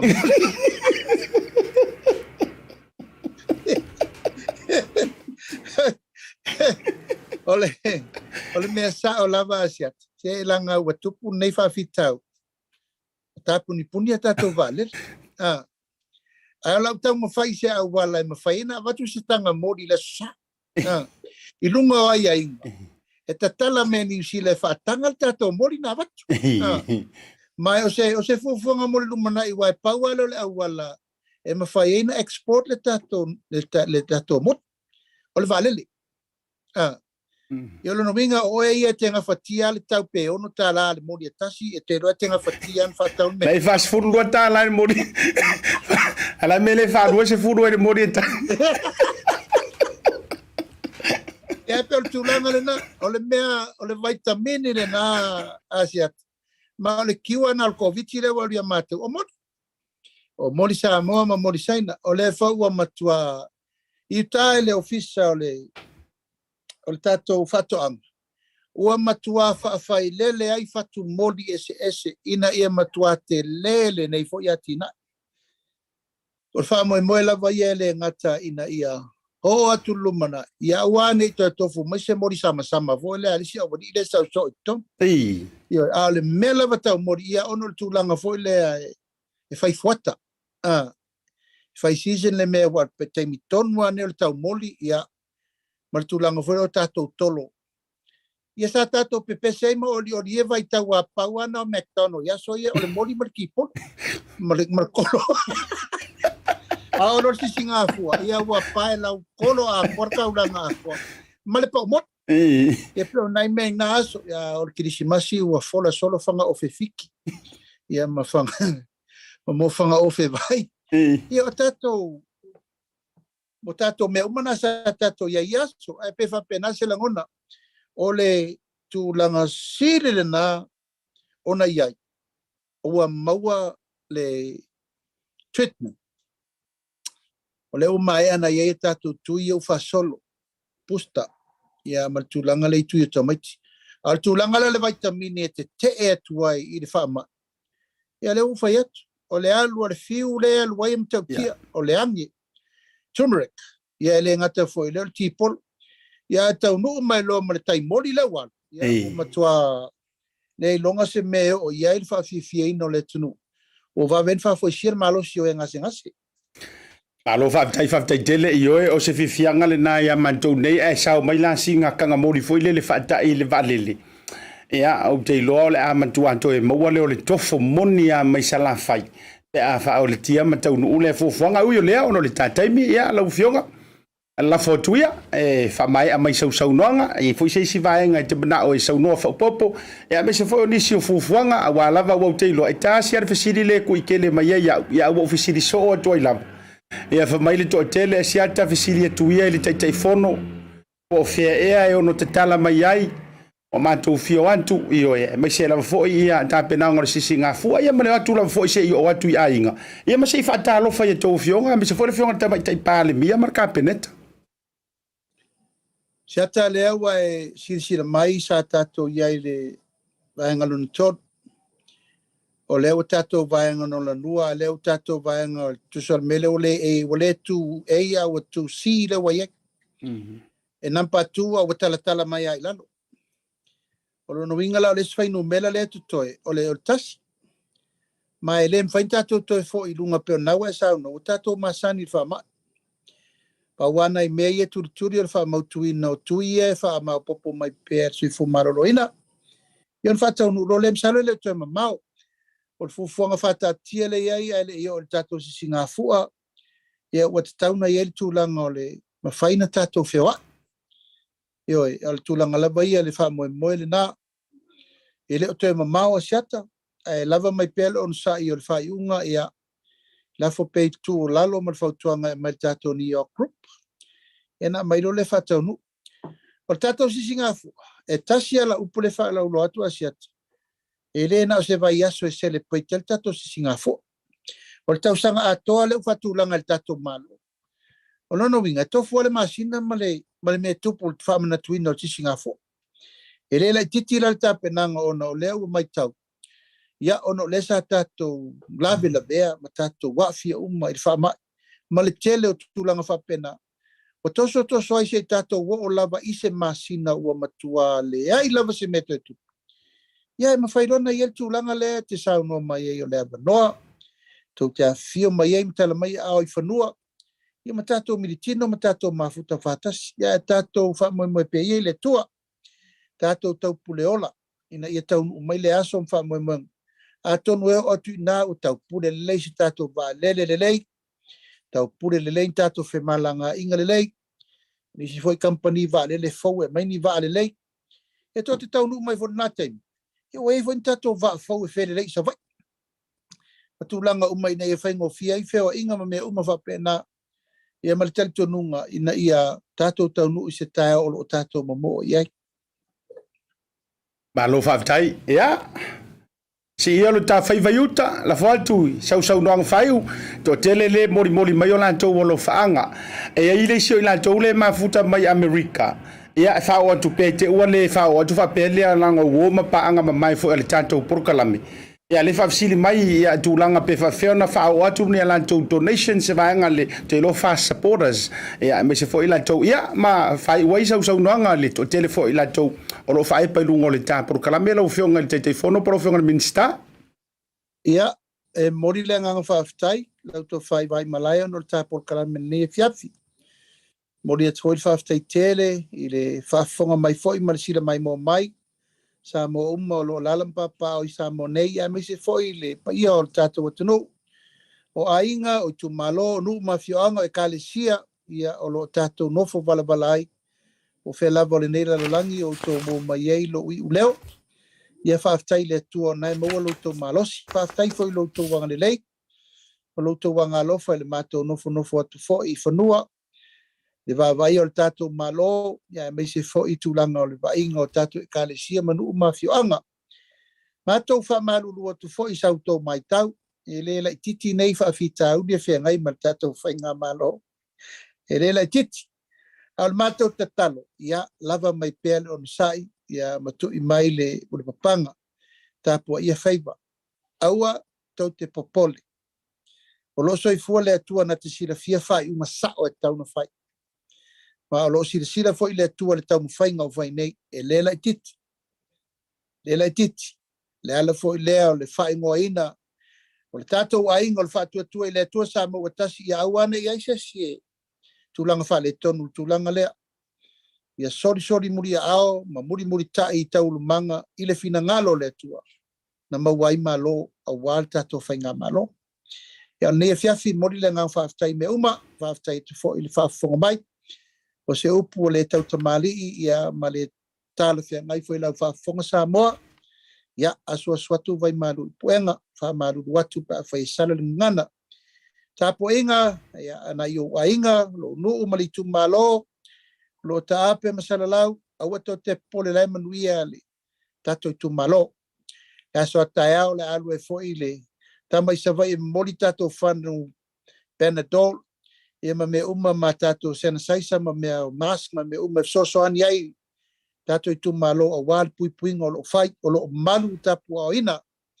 po le mamalu alii faipule le tatou nuu e amata atu i fagae e seʻi paia aopo o loo manuia mea uma i le alofa ma le agalelei o le atua e maise foʻi ia o loo manuia foʻi tatou mo tele i salafai se ata maua lou malosi alofa atu i le fioga lelipule ma lau soatau na maise le taumafaiga o le tatou polokalame ia alofa atu ina ia uso ia olo ia ma le tofai a le fau ia manisi foʻi o uso o loo faapena ono outou mafutaina ono tulaga o togafitiga ia ma faavelave faaleaiga i mafai vaveve mai o le pisi le mea Ai whaftai le manatu ane foi ma manatu e fo. Whaftai whaaloalo le tātou le TV whasaralau. Ia, manu te rena lea whiawhi Samoa, ma o se whainga maro longa while mu, tātou tole whela I foi. Pea ule ea, I lewa iaso pea mo se ola ma se malosi. Al neitu la, whaso I fuia mai manuia, ia manuia le po. Avtaitele, ia I lau fioga le taitai fono po o lau fioga fo I le minista. Mo moli le whaamalo, ma le anganga whaaftai. Ia ua moni ai ngol porklame o le nea whiawhi o le tautai ai, wa e manuia. Whaiva fo ia meise o le tā whaatamasoali inga, ia meise fo I o le se whingalo sa ili o lau fionga, le ua se sa whaoti le utu o le whaimea, moli atu le whaaftaitele. Ia o le mātou fo I te talo, mo le mātou tutu ia malo fie, sanga iane ai o le tai, tiute ma whaiva o whianga iai. Ia a wasi o tātou wa tunu o yupu whai o malo, ia ngata fo I leo le pola pui pui ngā wasi manuia. Lofa te lea tu manuia le nea whiawhi, toi te rano fo I ma so tai le la fo I vai aso pe atai tai atua li soifua, ma se malo sia mo nei taimi, a lofa te lea tu wha soifuina. Manuia le po Asiata, alofa atu. Paftai. Ia, o le na ua mai ali tātou wha atala noanga, ma le fionga le te fono, o ia fo I o le minister o whaatoanga ma whainga whaiva. E le nei fo I vanga o le whiawhi o le tātou proklame masani. Ia MPia fo I o aso lua. Ia e te lea fo I na mawai lea vanoa o le aso le nei o le aso ma le fionga le minister. Ia o pisinisi ala manuia ma leipa le fitalenga ia le tino. Ia e fisu ia fo I la au le whaatoanga. Ia e pia o upue. E masani ia I le wharetua masanga I le mawai ngā lauli. Io e ma fua le to e lau. E lau au le fiso e lau o le tolu. Ai ala tasi le monga yolo ia malole no sai malole lava papale ile nei foi vainga o le fiafi to e faftai tuai ia vanoa le au ma wanga ta foi lea o wo ma pa anga ma mai le tanto wa BluTV tango share lo le tanto proclame o mi le share foi na information ia me se foi mo niso ilanto ia ele o ma wala vanoa le temi ono o tu no a me se foi o nga luenga ia ai mo tato uma lava lungo le YouTube pa ngata foi leo lungo le Facebook ia tango share tanto proclame moli e tuai le whamaloma le nganga whaafteitele ia te auto uma. Tato atu tato whaasalonga whaapesinesi, a foi mai. E toi natu nisi wavano whainga ruenga, ta hua lava mo oi, a whapefo le te mai mo mai. A te mo mianga ruenga, a wano whainga ruenga, e tele nisu tato wavano whainga ruenga, le iaile le fo ilone tongi. Ia e toi ruatu le tato, arenga te lea, o lesi o tato wa whailoa. Mo le fufuanga fo ia le tato wa Pacifica Family Health Group, I le aso to ana inei. I na male manrewa tu fatasi I na manrewa self mode e ile fufu ngata wa mese lava mo auto ye fai tu I fo I o le ele ngata tu le covid au tu pui tu le flu angor kuilea e tu ya ye fai e tu tongi ele tu ile a mo niso ta mo ilanto ale ole ama wala no fai fuai pe ama ya datu fa se lo fa pe silisine. Pacifica Family Health Group in partnership with Samoa I Manurewa Tutu Fa'atasi. Free COVID-19 and flu vaccination drive for 55 years plus. 30th of April, 8:30 a.m. to 4 p.m. North Crest Car Park, Manurewa. Drive-through or walk-in. We will also be giving away $50 shopping voucher, family pass to Auckland Blues versus Rebels, and Moana Pacifica versus Waratahs. Protect your ainga, get your shots.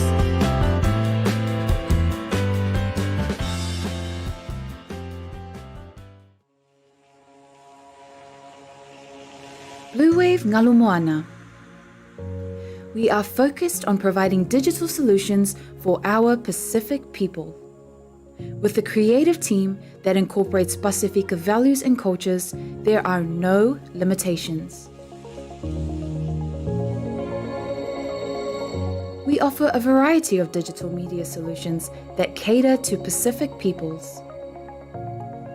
With over 10 years' experience in graphic design and photography, we take pride in creating art with a Pacific focus. We also specialize in filming, editing, and live streaming.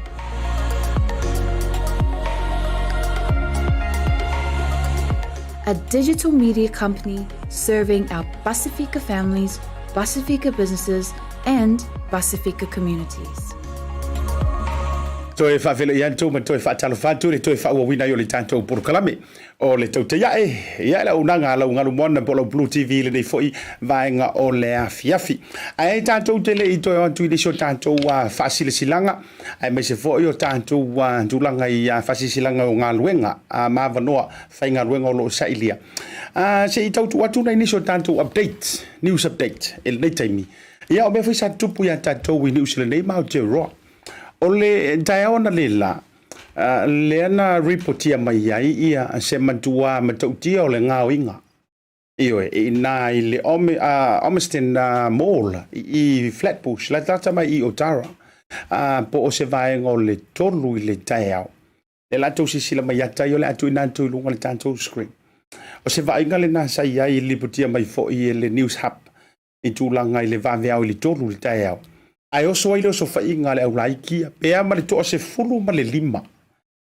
le fa inga au tupulanga tala vo ioe matua kalaiva ka vale le wali I tu tonu le mole I Omiston e ya le fio ai lungo le highway foi lele e ya matua wantua ai target la le fa lo le o le no liming matua fa lo le fa ta wai tu langa tau electronics ba so se to inga pusa aisa masidi ta mea ke le fongi o loa fa pena fa on pone lima mingu ke ngo soilos fa inga le waitia o atu ai to tonu attack mata vale tonu no atu ai ia to sila mai antanan tu nantu lu mama tua ko ulu solo mama le pelepe mfale ngaina ia le foi fale o lo tele lima minute to falta vale to sola ai tu sa o le tonu le na il va veao ai tu sa o le tasi le va veao la vana le la le taiao ai oso ai foi le submission la va fapea ele moli tai Henderson I West Auckland ia ale mali potia mai la vai tato news mai le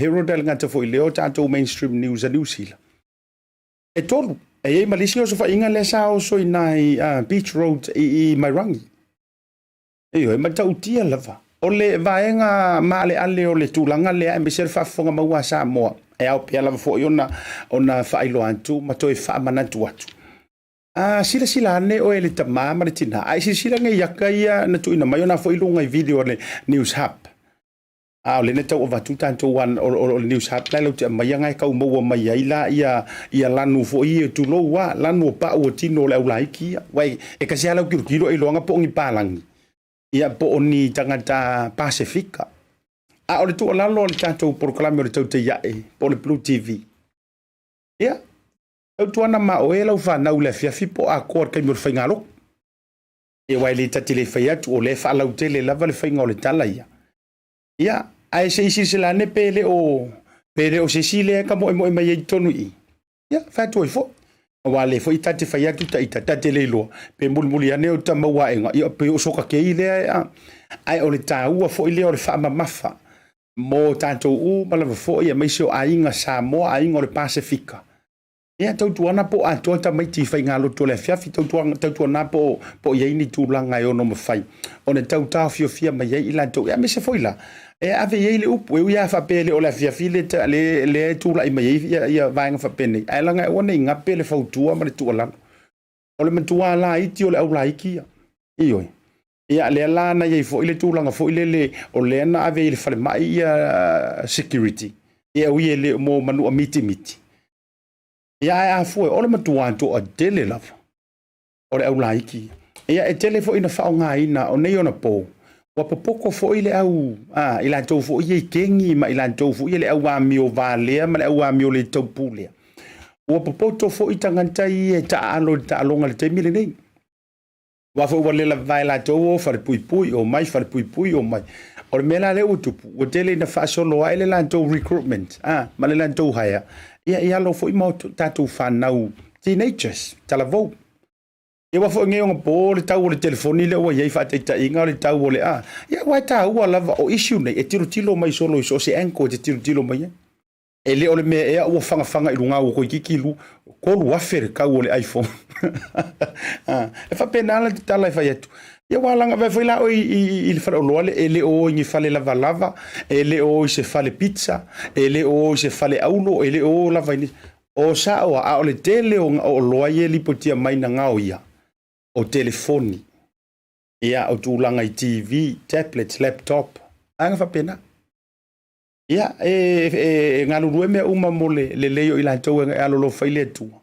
Alo wingo whamatalanga. Ia wau ki loa anga whape fo I matua le whanga whanga I lunga tūlanga o tau o loa. Whakoi fo.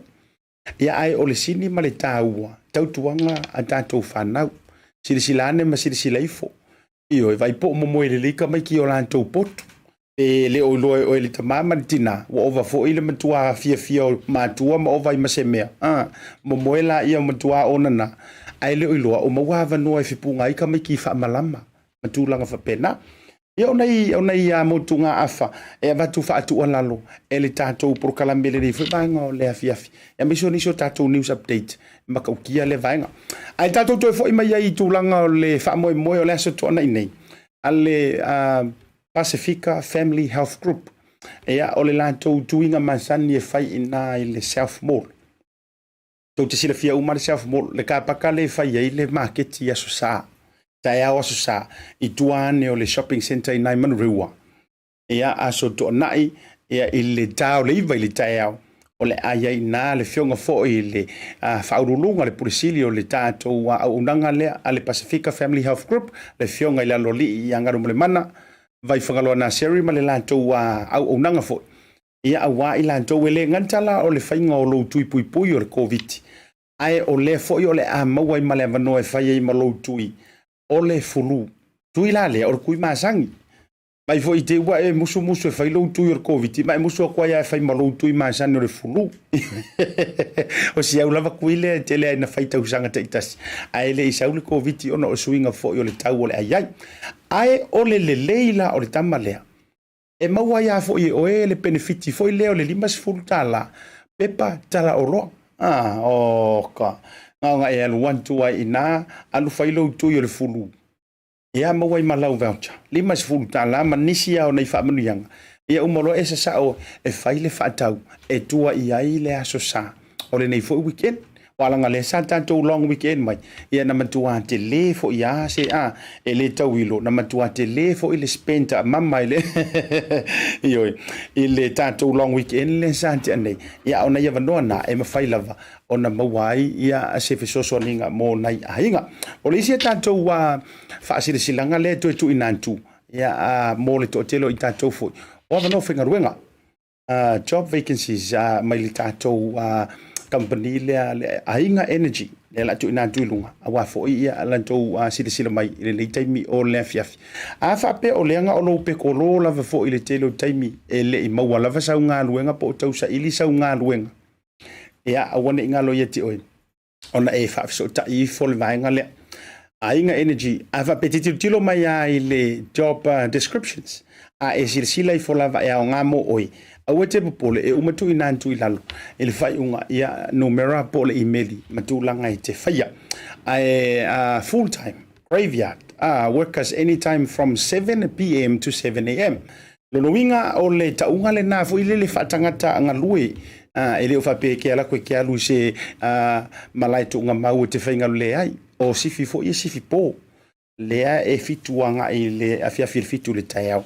Afa pela le tulanga na I tātou no whoanga ia. At any Ainga Energy Limited own sites, 7 Browns Road, lo ingo pamu fo ia le set. Ngai Browns Road, o le isi ngai Hunters Corner, o le isi ngai Otau, o le isi ngai Roscommon Road. Sylvia Park, whape fo ila ia malai va lele Tom Piers Road. Ia ono whanga nā pe te tau le talanta iai. Ia ke lo le avanoa lea. E uma e apalai mai e avanoa whengaruenga nei. O le isi o le Ainga Quality Services Limited is looking for full-time cleaners. Ia o ngala le tama fo I e tu mama. Le ai e lor ku mama fo I le io e ofufo e le ta ele.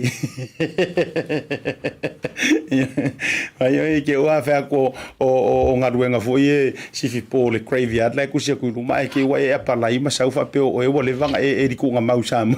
So ni iso ye se ke io a o nisi la tātou ngaruenga lea. O tamala lea fo ile lea na I site fo ia le akili ninga o tātou no whoanga nei o le Griffins. O le Griffins o le vaenga le lau te whaia ia le tūlanga fo ile pia le sa o ile kamo o le chips ma le a.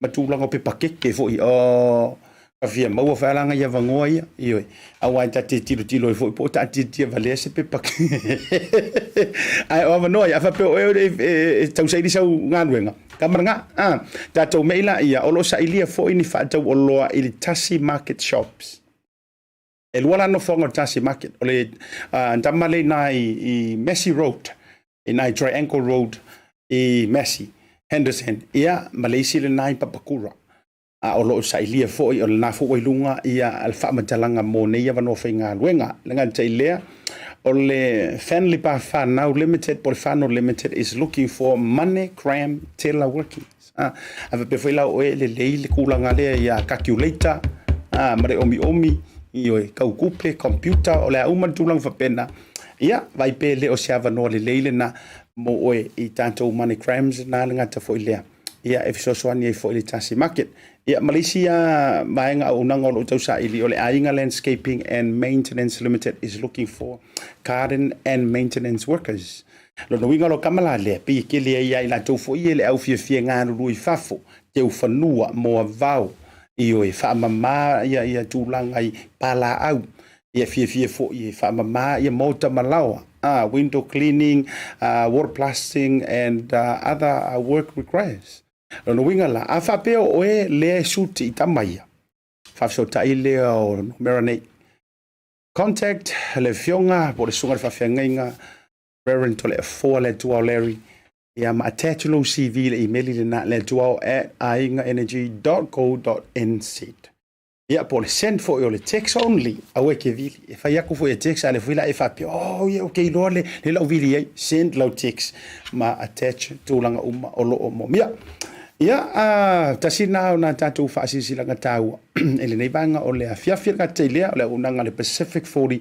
maletalo fa voucher ia i New Zealand Australia America e mafai ona e fai o malava i laulu tango lava fo e dialu lungo le website i tatu app ia ngatala ile mo to Samoa ai mana o hutu lo sai Samoa po le ainga Samoa wa ile lavala fo la fokupe ele lava ni mea o ngā o whaia.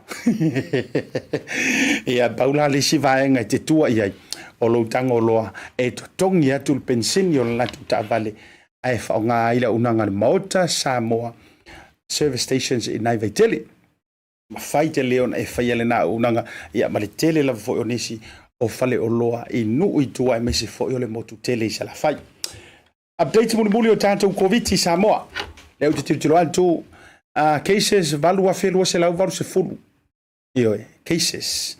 O polu fitu a felima se lau toru su maleono. Savai fitu se lau toru se fulu maleono. Manono tai to a valu i la tau.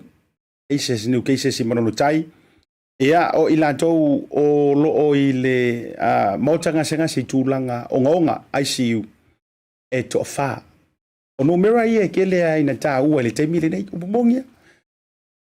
E leo tau o te le haru ke le lunga wa ongi usila ia o matua lost fo ile county. Ai o nga o no mera e tuli matai lava. O no mera ia le ila tau le ICU ma ila tau le mautanga senga se. O le au whaio ila tau maali liu foi ma wha mawina o no tūlanga e afianga o le COVID-19 e ringa te leo nisi o wha mai sifuru maleono mosi o tātou watunu i Samoa. Nā, ia. Ai le sila vaenga mo so to e wha mana tuatu. Ia le tūlanga foi le ia ila tau le na manu māloa na nei, nā te loa e te awhio mai le tātou ofisa le sa e manu mālo tangatale na mua like le page a le Pacifica Family Health Group. Le sa tolo lo o tōtou suafa, o tōlana, tō te awhio mai le tātou address, le fo so te atu. Lua se fulu valu D, 28D Lambie Drive. Ia i papa toe, ia o marukau fo. Le ia i le tātou ofisa, ia manatu, o le tātou tōtou ia elna nevango le fiafi. Asifo le mas whamtalanga mo le toe o lo whaanga i le matou apisa o lo whaanga solo lava foi ngā luenga e meise foi o whai ungo ngā luenga si o matou kuata mua le a o ngā le lupe foi vau ese ma le apisa o le sausau lalo talie e mapu i whangalele lea o lo whaurulu ai le tō whaile me tō whaiva tō lo wena po le sunga su a lo peti toma ia malana au tufunga meise foi le whalelua lo lantou ainga maanga kamakingo le lei ngai to e au le lei sunga ia to le forma le sunga al auli leo sio si le taimi le lei nai mangele ia o lo fai ai fo i le faala e no le mamano le aturu mo le tuai lo faanga o le proklame mo o tō maranga tai lea o le fionga i le aloli o ia o lo matua i ai le tapu inga le tau fale mau ia me se fo i le pisa ma le fale tapu i le fionga i le aloli fionga fepule ai semi fepule ai ia ngata fo i lea o le to tele lavo i la tau tamali ia o fai lau ngata fo i le tau ainga wo fo i mai masani o lo fa pena ona iai le tau fainga fo o le langi malo fie ia tau fainga vai si o matou fo i a onga tau atiai e le na fo i lunga le website le onga www.lupefoivaoese.com alu iai na e te sila o le alava le vasenga e te mo mi ai le fisosoan pana tua ia o le onga wa ia te o ia e mo mi le fisosoan i ngana amanta ma le tautala ia ma le fasa o sa onga o kala nga o le kele o le kala se sipa le ia ia a fasa o sa o fa matalanga pe o le lau ma le lou ia ma le lale ma le lole ia mvaenga fa pena ia na wo lunga uma alu le tatou website na le stala mo le amataino le kuata lona lua ia pe a mai a fo ile malo longa o le alo tu iai ia ai o la tau fo i tau sa ili le tūlanga o whaiva lofia au ar ngata i leo le fatunga ia o vaenga a manta pe whawhiona whaisa u whamatalanga o ar kele au ngei o ngapo ia wana o le tele ai le filosofi roa la unga o le tele i o le taimile ia ua whanga o la unga tele fo i o le sia uri ina o mai le a o ngai le amatanga oe a ngau mai au kama sao ngā manga o loa whama siaka fea ngo ku e seu le launga sele ya e oso a seu le launga ke le forfolangi su io fa pena o le tanto wa onga fo e a matantu lava e yo faiva lo filima tiute ma mata fai yo a o fo le living culture e te lai no fai la utala ya ilanto o lo se sangi mai mo mai e fai ala utala le a fai le o fai ai lo ainga e o la la me la causa wo ya o le afo ile o nga te alu i mani mau me lo ma fau a o le sifi o le lo kali au ma lo ainga e te le ala i lunga fai se me ai mo ma tua e te e ke maka ki vi lo poku e fiu le ki nga marka mai ka vala au tu oi sa ua fai mai se ki o le ikanga ai a o loina e o so lunga le TikTok le sa o la kala ia a le sifi o le o lai e au fo ia tanto le living culture langa te tau na ola le fali le mele te tau sa we ia vai nga fa pena mari te luisi vai nga o fo i tapena nga amate le fai ngola usi fa fena fai sa so soani fa fena e tu lunga fai sa fa manuia fa tu langa fa pena ia telefo le tu langa o nga vai nga fa pena e fai ia pe fa pete lo o elna ai lo o ia o matua o ke se kweli paling ia ele ya se mente sau i fua wa paulo mesa na o low fight tala fua mai sau ia e te va i masei ai o le vaenga le na le tulanga ile o ngam tulanga fa pena o lo tau so sin te mine mo le tol fa malo ia tato o finga wenga be se for proclame le fia fi manatu tato se wi fanua aso alta yao bawar ma fa tal longa ma le fionga le minista o leo ma fale pui Samoa le fionga ya fa walo le fau Harry Schuster mante faatala noa i le tātou ofisa. Ia se fai fose maa ua ori. Ia po a fo ingi mea o lai kukupu tātou te leo iloina. Ai bole di taimi, a maa ngaro se la manga o le tauta mali, to o una le Asiata Pio Vaoliko, a lofa te lea tu mo u tau le fiafi. Soifua, mai manuia. Pacifica Family Health Group in partnership with Samoa i Manurewa Tutu Faatasi. Free COVID-19 and flu vaccination drive for 55 years plus. 30th of April, 8:30 a.m. to 4 p.m. North Crest Car Park, Manurewa. Drive-through or walk-in. We will also be giving away $50 shopping voucher, family pass to Auckland Blues versus Rebels, and Moana Pacifica versus Waratahs. Protect your ainga, get your shots.